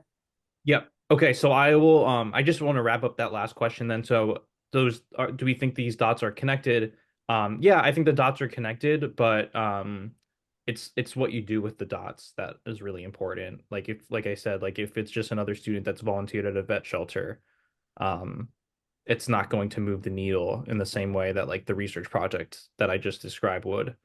The elements are connected, but like you need the actual story. Like, can you verbally explain this experience connects to that experience, Right. and here's And the then perspective. Exactly. And I have another student too talking about like that dot, like she's interested in computer science. Like I think she's in a coding club. She's not applying as a computer science major, but it's more animal science. But if she were to, it'd be probably technology plus animal science. And it's like, oh, well, I'm going to develop this health screening app that's based off of principles that I learned from this veterinary clinic, and it's going to be used for best practices of taking care of your household pets. And boom, now you do have a story element from volunteering at a veterinary clinic. You have something that you recognize an issue. Maybe people don't have easy access to the best care tips about how to take care of their domestic animals, and you recognize this issue, this lack of resources, and you decided to take action and create an app that's actually contributing in some way. And then this is something that they they pitch to the veterinary clinic that they interned at. Like, is this something that we could advertise to clients, or not advertise, but like inform them of. And even if they don't adopt it, that doesn't matter. You still have this story. You still have all these pieces. It doesn't even matter if the app actually ends up being like put on the app store, or the veterinary clinic ends up using it. You still create it. You still have that story. So okay, so we'll move on to the next one. Which schools and majors should we target if my son wants to be a commercial pilot? That's an interesting one, John. Yeah, I mean, I guess I would say generally aviation or aeronautical sciences, aerospace engineering. The thing is a lot, you could say mechanical or electrical engineering or something, math or physics, of course, those would be more typical areas. The thing is not a whole lot of schools are going to have that at the undergraduate level. Generally, at least your more traditional schools, like the school that I would think of most readily would be Embry-Riddle, I think it's in Daytona, if I remember correctly.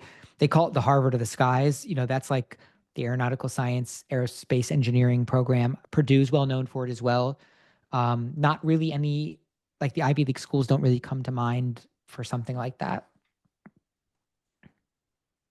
Okay. How do you show / demonstrate localized stories from the CV? I think that's like kind of what we were talking about all along. I think I just had given 2 examples basically of how to make a localized story. It's kind of just like it really does it helps meeting with us, because I feel like that's where a lot of the ideas would come from. Sometimes we often start with, if you have no idea where to start, look at localized articles, look at what are the local issues going on in your community that are related to your academic area. It takes a little bit of effort. It takes time too. It's kind of also like a little bit of an entrepreneur. There's like a little bit of entrepreneurial spirit that has to come from the student, like a little bit of self-drive, because it's like they have to have this interest in helping solve this issue as well. So I would say start with articles going on in your local community of local issues. That's a good Let me start. just share my screen, Quenton. Like, this is one of the students I think we were talking about earlier. One second here. So this is one of our clients from a couple of years ago. You can see this is an article that we found while we were working with him. County approves limits for expansion of solar farms in ag reserve, right? So this is an article where the opposition is disappointed, that the potential for the land has been changed based on a zoning amendment. And so we sat down and we asked, are there any questions that we could ask about this? And so we drafted a research question. This young man went out, interviewed people, interviewed the farmers, interviewed the solar farm people, all of that. Comes back, writes this article. Opinion: solar measure is a chance for the younger generation to shape the future. County council can fix a plan that was too restrictive. And you can see Samuel, who's at Stanford now, he says, hey, as a young person and representative on the Maryland Youth Advisory Council, I realized that we needed to change. And so here's what I think. And he actually had a great idea at the bottom. You can see he did this whole investigation into soil classification and came to some conclusion that basically you could get some similar yield from a significantly smaller portion of the soil. And as I always tell the students and families about this, is like, I think it was a great idea, but nobody cared, right? Like the county council didn't change their mind, but that didn't matter, because he already had investigated, asked question, interviewed, shared an opinion. And that's what Stanford wanted to see. They didn't necessarily need to know whether the 6 people on the county council agreed with this young man. So I think so many students and parents, honestly, are stopped by the idea that, like, how could my kid or how could I make an impact? And the answer is, you don't need to make an impact. You need to try to make an impact, right? And then see what happens. Yep. Do we want to move on to the next question? Okay, so this one is, what if a student's health issue has affected their school performance? Would that impact the admissions decision? And then 2, does a student need to list non-competitive sports as one of the activities? Do you want to? Health thing, I'll just note basically that, of course, if you've dealt with significant health issues, it can be a mitigating factor. It should be identified by the college counselor, as opposed to, like, you can identify it yourself, but you want it also by someone else, like the college counselor, in their letter. When it's all said and done, I have a young man right now. He's super smart. He's a great guy. I really like him, but he misses school all the time because of what he refers to as a medical issue. And I said to him, like, they're not going to interview you and talk to your doctors. And in the end, they're looking at students that go to school and students that, don't go to school. And if both have great grades, they're going to go with the one who shows up, unless there's this incredible reason for you not showing up. And so, the medical issues, I think, when it's all said and done, like at the top tier schools, they're not going to change, like they're not going to mitigate it enough to overcome problems. But if you have some medical issues, it is best for them to be shared by your college counselor, and in a very positive manner of, this is what the student overcame, and this is why they're in a really good positive position to be successful in the future. What was the second part? I forgot what that part. Oh, the other one was, does the student need to list non-competitive sport as one of the activities? I wouldn't list it unless, like, you had to fill a spot, because it probably wouldn't have any impact unless it's like a really important, there's some story aspect to it. I wouldn't list it. And if we did list it, we would be trying to like show personality, right? Yes, like that's because it's irrelevant. So we right. might as well show something unique about the student. Right. Okay. What major should a student consider if he is not strong in math? There's so many options. Like basically, like it's more about like what students or what major should they not rule out all of it. No engineering school. Basically nothing STEM, right? Yeah, nothing STEM. No econ. Probably something like English, anthropology. Anthropology, we love anthropology. Anthropology, sociology, Communications. There's there's a lot. There's more. I would say probably there's more like Government policy, all those things you could Yep. do. You know, basically anything that's not. There's a lot. Yeah. So don't worry if your student's not good at math. There's a lot to work with. Definitely. Are honor societies helpful as extracurriculars for college applications? I can answer this quickly. I would say no, unless you add context to them, because everyone's going to have like the National Honor Society. Unless it's like you did something special within the National Honor Society. There was some sort of crazy fundraiser. There was some sort of, big event that you put on, some sort of thing that you actually contribute to the school in some way. Then yes, it's helpful, but alone, no, it doesn't have any impact, I would say. That said, some of the lower schools, Ivy League 100% right, but some of the lower schools sometimes have some merit scholarships for those honor societies, but those aren't generally the schools that the students that we're working with are applying to. Right. But objective achievement, I know they didn't ask about objective achievement. When I say objective achievement, competitions do have a big impact. So getting high placements in competitions have a significant impact on the application. I want to apply to Yale with fine arts as my first major and economics as my second major. If my art portfolio doesn't pass the portfolio review by the Yale professor, do I still have a chance to get admitted by the second major? Not really. It's like if you put yourself out there as an artist and the art faculty says, we don't really want you, that's going to be not a good position to be in to say like, oh, well, look, she's just a great economics student. I would say you want to be confident in putting yourself out there beforehand. If that's not your calling card, then don't put it out there. Yeah. And we also have people that through IvyCompass that can assess that as well to see if like the quality of the portfolio. Now you could, just to be clear, like you could also put yourself out there as an artist who's not applying as an art major, right? Like you could show your work and like that could be a nice aspect of the app, but it's not going to be as impactful because you're not applying as an art major. Yep. Definitely. Will test optional be a disadvantage for Cornell? Carl, how about Stanford? I do have multiple examples of students admitted this year optionally to Cornell, the food science student, the food health safety with the stop motion. I would say like, I prefer a test, right? Like I prefer an SAT. I think it makes it a lot easier, gives you way more options, but we certainly have a lot of examples of students that have been successful applying test optionally. I say this sounds terrible when I say it out loud, but I do believe that for Asian students, it's still a lot harder to apply optionally. And that's because so many of the Asian students have such high scores that like, then you get one that's applying optionally and it's just hard to make that decision where in other ethnicity groups, you get more optional students with lower scores. So it's easier just to say yes to one of the other optional students. So, but yeah, you can be successful. Stanford, I would say no. Yeah. Okay. And also there's just been a general trend, I think schools, not being test optional after COVID. Some of them are going back to test. You have to take a test. Agreed. Want to apply engineering, but want to show love of history to stand out. How do I show my love of history? History of engineering. Yeah. Pick something, right? Yeah. Like, we could find something that you find, like if you love cars, like, then like, let's start at the beginning and let's investigate it. And, and how did, where were the big jumps in production and how does that impact where we are today? Like, yeah, you could totally make that story work.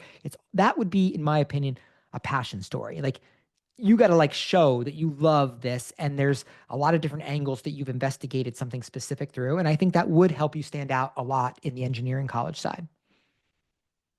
Yeah. Yeah, that makes a lot of sense. Okay, so my son has done a lot of CS related extracurricular activities and interdisciplinary research. He wants to apply AI to solve some science issues, and therefore, is it better to apply to CS or undersided major? That message, that question right there, and this sounds bad, Jeff, when I say this, don't take any offense to it, but it gives me anxiety when I read it because it's like, this is exactly like a position that you can really be, it's like, it's a tough spot to be in. Like, I want to apply AI. Okay. That's super popular, right? To solve some science issues, super broad, right? And then we're wondering, should we apply CS, which would be super challenging, or undecided, which if you put down something related to applying AI to science issues would be very obviously CS, and you put down undecided, it almost looks misrepresentative. So this is a really difficult position. I would say you should apply CS because I think undecided will look misrepresentative unless you do an incredibly good job of showing all the other dynamics outside of artificial intelligence. If you do a great job of that, maybe you can be undecided. But if most of your story is built around artificial intelligence, you pretty much have to put computer science down. And then you're going to be in a really challenging group. I'm not saying you can't be successful, but that's where you really need to push the creative box, when it comes to essays and such. Yeah. Yeah, that's kind of related to the student that I was just working on that got into Stanford. He had AI part of his story, but it's like he was applying AI in education. He's making an education related app to help boost the ability of people to learn. So AI is like a tool, yes. something he's using, right, to enhance a perspective on how to educate people, Yes. And then there's also like another student I think we just started working with.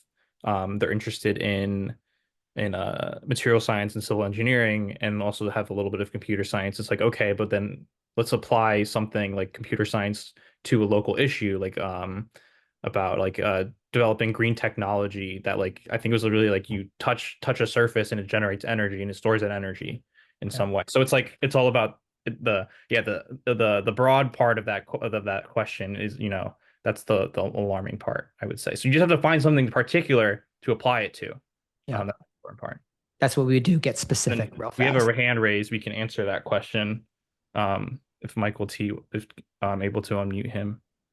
Yeah, I'm unmute Michael. Michael, you can actually speak now to ask questions directly. Hi, this is for my son. Yeah, he's away, so I can ask that question for him. Okay. So just further to that question about that I asked earlier. So want to show love of history, want to apply engineering, but want to show love of history.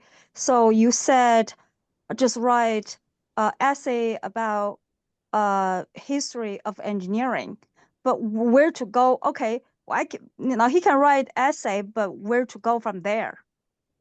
I didn't mean write an essay about it. I mean, build your application around it, right? There needs to be research. There needs to be, like, for example, a really good story would be, let's find out something. Like, I live in Bethlehem, Pennsylvania.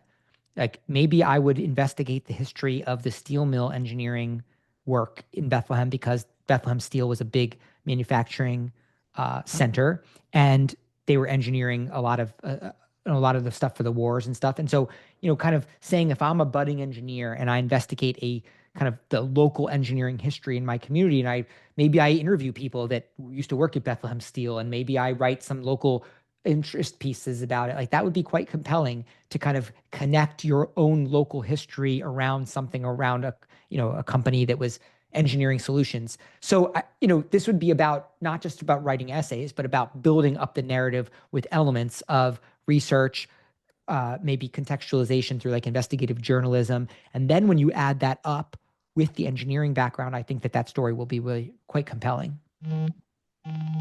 So just like publish a article? Like, I just want to see how, like he can investigate, do all that, but where to show this? Well, so for example, let's just say for argument's sake that I wrote a research question where I live, Bethlehem Steel. How did Bethlehem Steel's innovation in steel production contribute to the development of a modern American infrastructure, and what factors led to its eventual decline? Okay, so like, that's a research question that I would have. Now it's obviously built around an engineering topic, but it's also a history.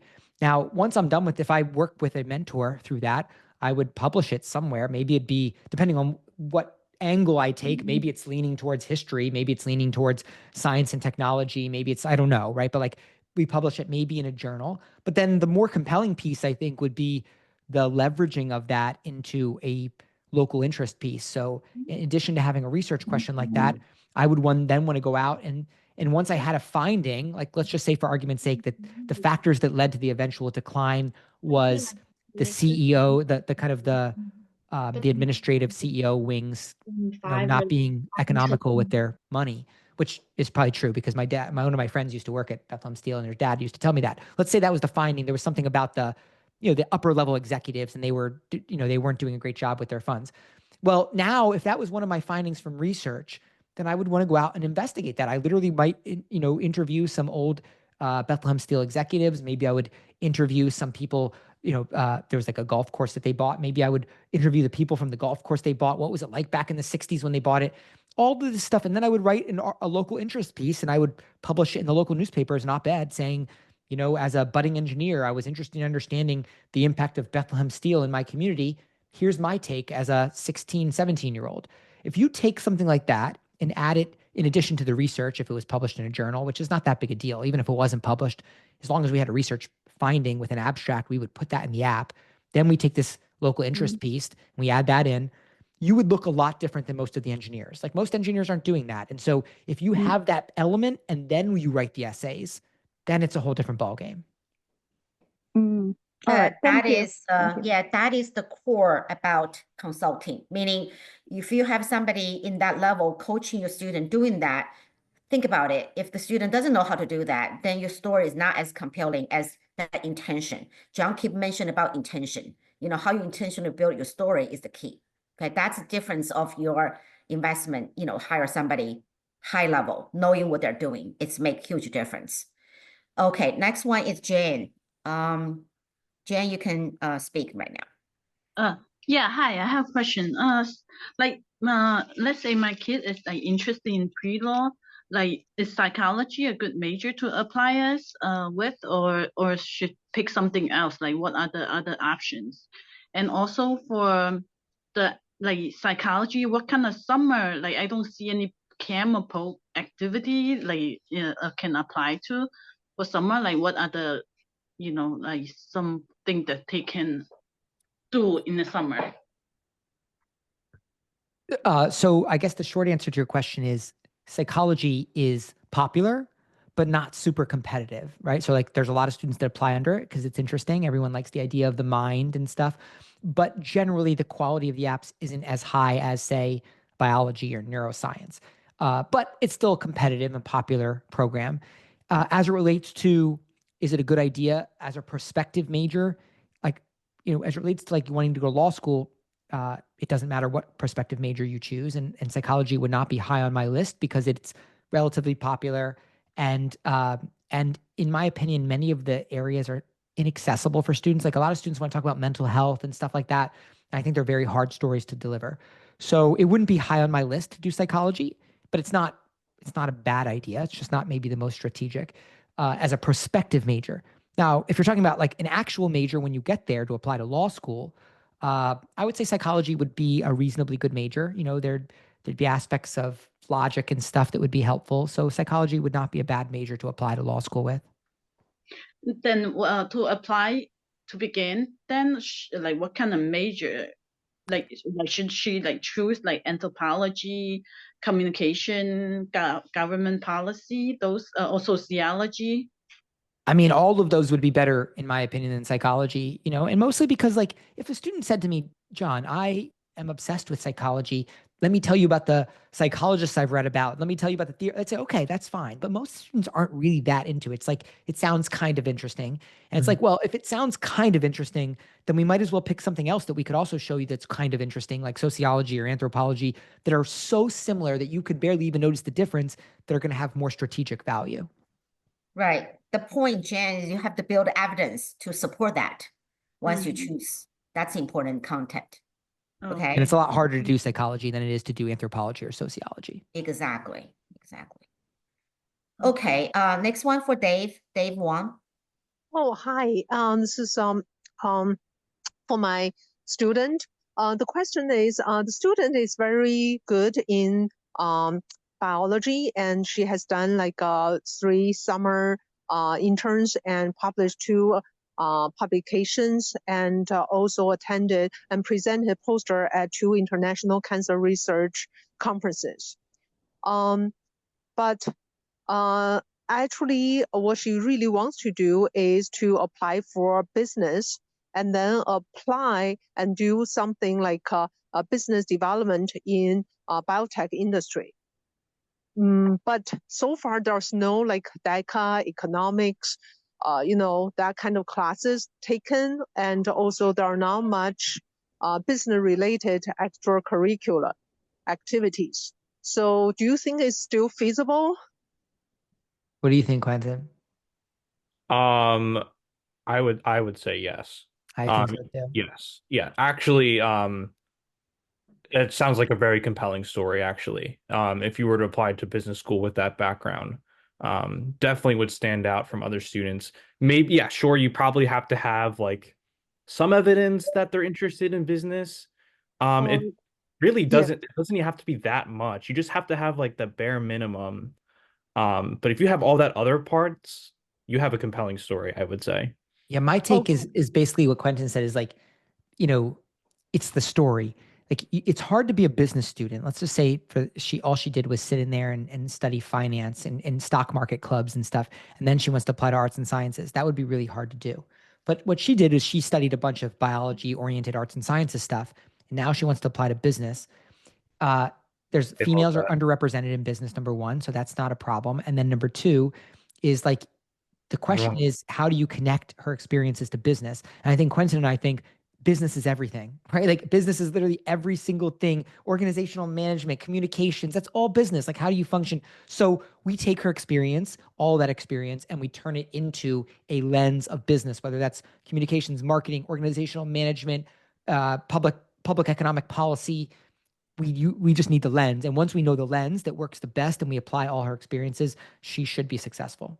Yeah, that's not even a question. And if she's applying to the business school, I think she would do very well. Because all of the business school applications, they all read the same. A lot of them.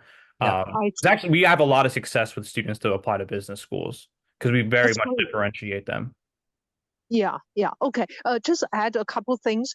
She's very good in the public speaking, so she got some award. And second, I think that is related with communication you just mentioned. And second is she is doing some internship to review the biotech projects, from the business point of view to see which one can sell, etc. So that is kind of like an internship in the business development in biotech industry. Way more valuable than just like having that DECA. That's fine. Like, if she has that, yeah, she's in a good spot. She just keep developing that story, she's in a good spot. Okay, great. All right. Thank you so much. Yeah.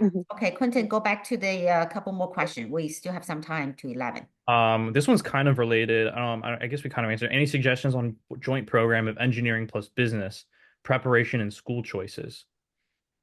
So we kind of just answered that a little bit with the biotech stuff. I think that's like around the realm of what we just talked about. So I'll move on to the next one. Is art history considered a competitive major? What can we do to improve our resume in art as an art history major? I would say not competitive, not known as a competitive major. Again, like art history, like this is all about, there's a right or wrong answer how to build evidence. I would start with what the student has done, right? Like show me the artwork that you've done, show me the artworks that you love, show me like where we begin there. And then we start to ask questions about it, right? Like what questions can we ask about it?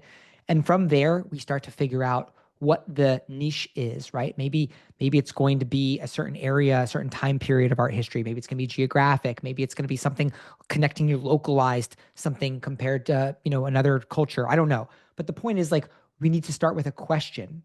And that starts with prior experiences. In regards to like what you could do, there's a million things you could do with art history.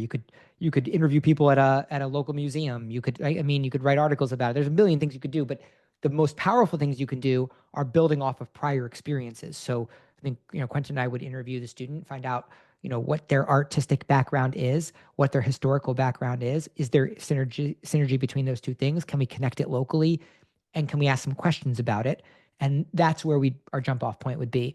I think also, of course, founding a club that would be at your school. Sometimes a lot of schools don't really have art history clubs. A lot of them don't, at least. And you could be the founder of that, and you could create community connections between like local art history museum organizations in your school. So those are kind of some practical things. But from a narrative perspective, it depends on what you've done.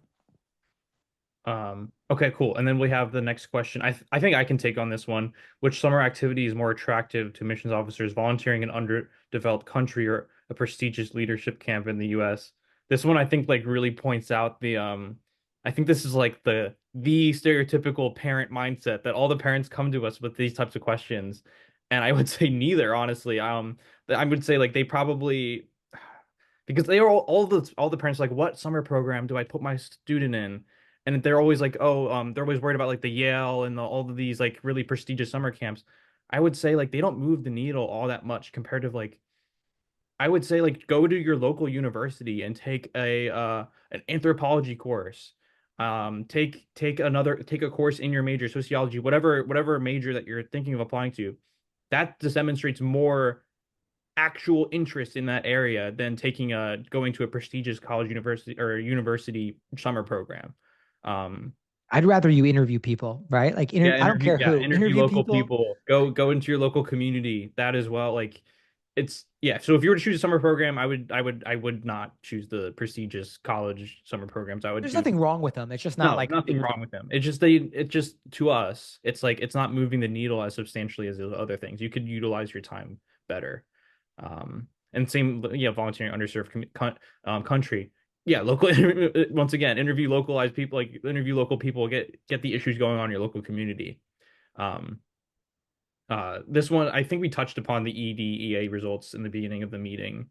So I don't think we have to talk. This meeting should be recorded, so you can refer to that. But we did well. We had like Stanford, Cornell, obviously for John, and then that was mostly what the results were so far. There's still a lot of schools that we're waiting on for that. How to tell a good story within the word limit, usually 500 words. What is the key? The key is perspective. You have to say something about what you're writing about. The activity is the vehicle. The story is the vehicle. What is the takeaway? What is the reader learning about who you are as a person? That's the most important part. And if you're missing that, then your essay's worthless, in our opinion. So you really have to have that perspective. Our son is interested in math, statistics, and computer science. Is it better to go with the math major than CS major in order to get in? I would say math major generally. Math would probably be better. Yeah, and just on the results, people were wondering like the actual. So far, I've had of students that we've worked with. There's been, I think, how many is that? 23 decisions have come out, and so I've had 13 offers at the moment. 3 to Stanford, 8 to Cornell, one was arts and sciences, 2 was Dyson, 1 was ILR, 2 to engineering, 2 to Cal's, and then 1 to NYU and 1 to Wake Forest, which were both ED. I had 3 deferrals, 2 were Harvard, 1 was Cornell Cal's, and then I had 4 refusals. I would say in those situations, 1 was Princeton, 2 were Brown, and 1 was Cornell. And so, I would say about the refusals, like Princeton's a tough spot. I thought that student was very deserving, but in the end, I think that he will end up getting into a lot of very good schools that are at the same level. I wouldn't be surprised if he got into Harvard or Stanford or those places RD, but sometimes you're just surprised by decisions. I think that in that situation, probably school group had a big impact. You're dealing with a top tier high school that sent other students, some really good applicants to Princeton as well. And so I think that's part of it. Brown, Quenton, you and I have talked about Brown a lot, but because of this video portfolio, it's a wild card. And, when it comes to the video portfolio, what I always say to students is like, if I feel like a student's is reaching a little bit, then sometimes I say, let's go with Brown, because at least there's this video portfolio. And sometimes there's a shot that you can connect with the reader or the viewer of that video portfolio. But it's also a wild card in that, like, it changes the dynamic. What's that, Quenton? UChicago is actually, I think I would recommend over Brown if a student's trying to like overreach. UChicago, we've had crazy. I would take that all day. Yeah. But those students wanted Brown over UChicago. They'll apply UChicago 82, right? Because that's what happens. UChicago is one of those schools where like we've had like big surprises by like the quality of the academic level of the student of getting in. Because they have that they have basically another personal statement. I'll say personal statement quotations, but requires the creativity for personal statement. They give you really, really wacky, weird prompts, and they expect you to write a lot about them in a compelling, interesting, out of the box way. And I carries a lot of weight, more weight than I think I was even expecting when I started working on the UChicago applicants. Yeah, no, 100% agreed. And that's probably where those students will go. But in this situation with the Brown, I would say I don't feel as confident with the Brown video portfolio as the essays used with Chicago. Essays for us, it's like easier for us to like, we can read an essay, we know that's a good essay. Video portfolio, it's like, it's still like new, it's very up in the air, and sometimes we can't be on camera, right? Yeah, we exactly, we can't be on camera. And it's really difficult to tell like what exactly the schools are looking for. We've had like students that have done like DIY, like literally like on their iPhone, you know, vertical, like, just taking videos of their family, but the story was compelling, versus someone who's made like super produced, you know, really well edited, you know, didn't turn out well. So it's hard. Yeah. But overall, I would say so far, I mean, we've only basically the main schools that have come out, Stanford and Cornell, and then we've had a few other small schools, and Harvard, and Brown. I guess those are the four big schools. But we've had some, I think, fantastic results so far. And I would expect that many of our students are going to do really well in the coming days as Duke comes out on the 16th and some other big schools come in. Yep. Okay. And then this one is about PE. PE, they don't care about. That won't have any effect in the admissions. Does it look bad to have PE for all 4 years of the transcript? That's not an issue. I have a question about my summer internship. Should my child stay with his last year's program or explore a new institute? I don't know. I need more context for that one. I don't know what like his current internship entails. If there's like something else that he can build upon, yes. Gut tells me new, but your point right on point. Like if you can build on something, then go with that. But if not, then go with something new. Yeah. Our town's conservation commission needs to get some forest study done, measure type trees and health condition, and maybe animal tracks and population. Does it sound like a good project for a 9th grader? Absolutely, yes. I worry about the scale of the work needed. How can a high school student get some measurable outcome? That's where we would connect them to a research mentor. No, like there's not an expectation, I think, for a 9th grader to know how to conduct research at that level, nor would I even know. So we basically would connect them to an environmental science professor to serve as a mentor and how to facilitate that research. But the premise that you presented sounds very interesting. So I actually do, as long as, you know, as it makes sense given the context of their story, I would say, yes, this is a compelling local issue to investigate further.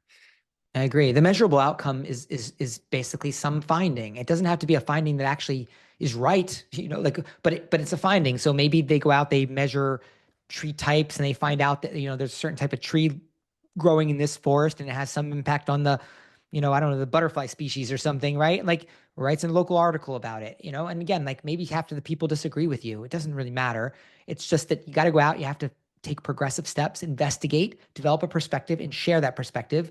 And we don't have to worry about quote unquote measurable outcomes as much as you would imagine. What we need is demonstrable outcomes. I need evidence, like a link or a video or a picture of you, so that we can say this happened. But as it relates to measurability, you know, we don't expect that the students are actually making some significant impact. Some of them do.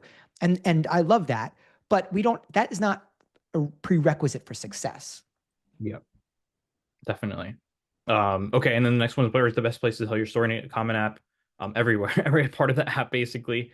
You know, your personal statement, supplemental essays, activities list, additional information section, everything. You're telling your story. It's thoughtfully distributed, right? Like we decide how we're going to apply it across those different areas. Exactly. Is psychology, psychology, pre-law. Okay, that one's covered. Okay, that one, two publications. I'll just say about cancer, and I think we answered that question, but cancer, dementia, Alzheimer's, they are so tough topics to work with. You know, the readers, they just don't believe that students are impacting those topics. And so it feels like noise to the reader. Is it more important to take a more challenging math class like multivariable calculus during junior year, or prioritize maintaining an A and less challenging one like AP Calc C? Thanks. That's a tough one. That's a really tough one. I don't know. Cause I mean, I love the idea of multivariable calculus as a junior. I think that's incredibly compelling for anybody, but also for, you know, students going to STEM areas. But, you know, there's a lot of evidence to suggest that any B on a transcript in math, if you're going to engineering or something, will be the end of the conversation. So, you know, I would say push it as far as you can. prioritizing. Yeah, it also kind of depends on like the context of their class. If you're the only junior, like if there's no one else in your grade taking multivariable, then there's like it's okay. That's a good point.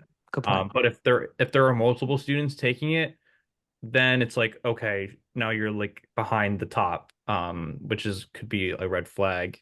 I mean, That's a great point. I think that's the make or break actually there. Yeah. If other people are taking it, you should be in the multivariable calc. If you're at the top, then you don't necessarily have to do it, and maybe maintaining the A would be better. Yes. Okay. Quenton, it's almost 11. Just Yes. take one more question. Read one Okay. more. Our big honors. Okay, so our big honors must-haves to apply for top 5 schools, even if the student is a valedictorian with 12 plus APs, published researches, etc. Interested major in econ. Our big honors must-have. I don't understand. I guess it depends on how you define big, right? But I think in the end, we have students at Stanford right now that don't have quote unquote big honors. I can't exactly give you examples of students at Harvard that have no honors. I mean, for the most part, every student that I have there had some legitimate honor. Stanford, I will say we've been very successful there without honors.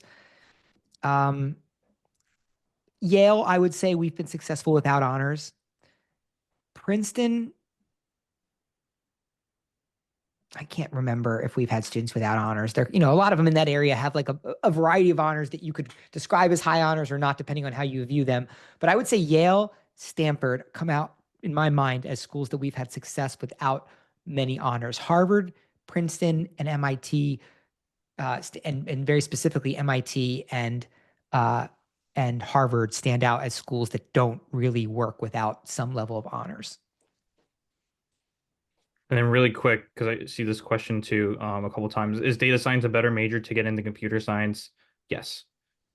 It's how you apply it. It's the most important. But yes, I would say data science over computer science. I've had students pivot from computer science to data science after they met with us.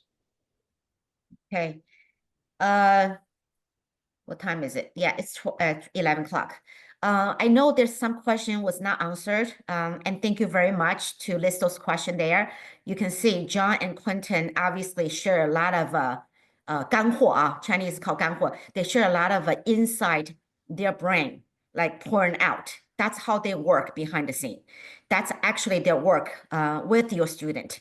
So it's almost like a professional team. If your student have the drive and also have that goal for themselves, you can see how the young mind being stimulated. That's how the mind is being stimulated. That's why you have those consultants. If you hire a good one, they're able to really challenge your child to become better, to become a more mature person, to think more deeply, to think more different angle, to learn how to utilize the resource to help themselves to become a more competitive person. So if you have a question we'll not answer tonight, you can either call in us to answer question continually for the IvyCompass team, or you can schedule a inquiry meeting with John to see how John is going to helping your child.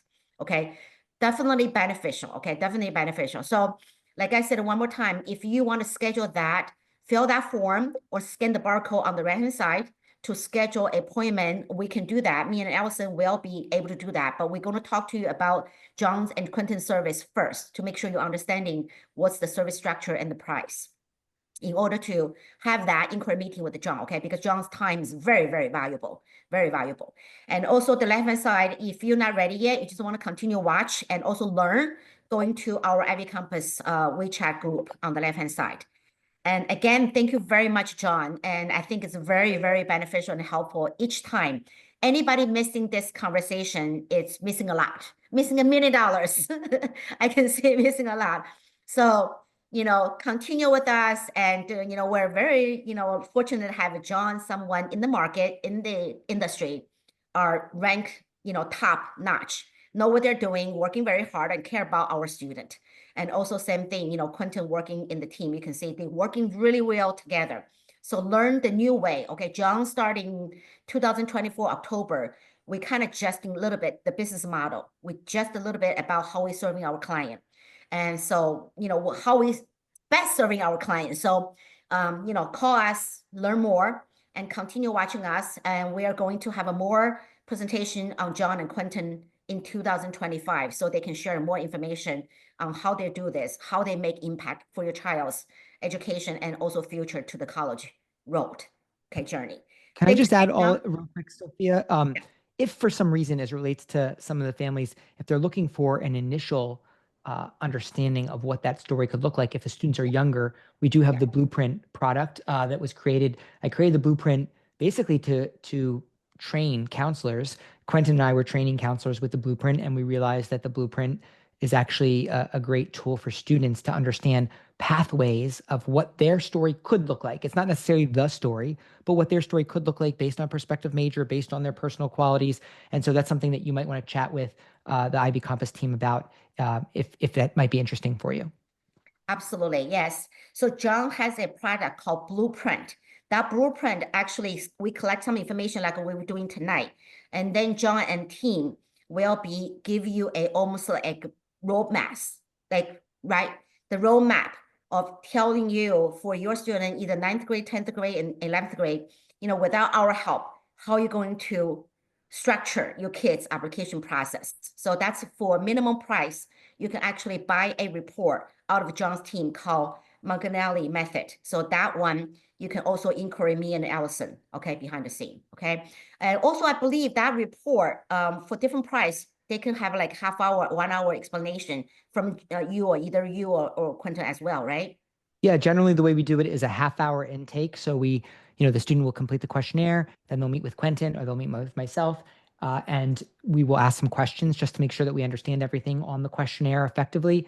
Then we go and we create the Blueprint, which is a robust roadmap of how you would position yourself, what activities to be part of, how you would brand yourself as examples.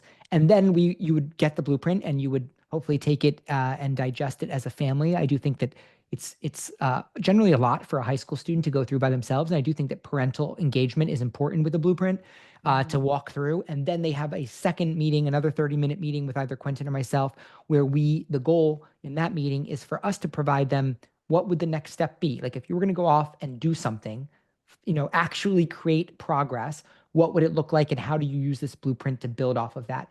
Most of the time, students, I think, recognize that there's a lot that could be done and that they're going to need some support. But I have definitely run into families that say, you know what, this is all I needed was a little direction. And I feel like we can take it from there. And some students have been successful doing that. So I think the Blueprint can work as a foundation for understanding what you need, or it could be a roadmap for you to go off and do it on your own if you so see fit.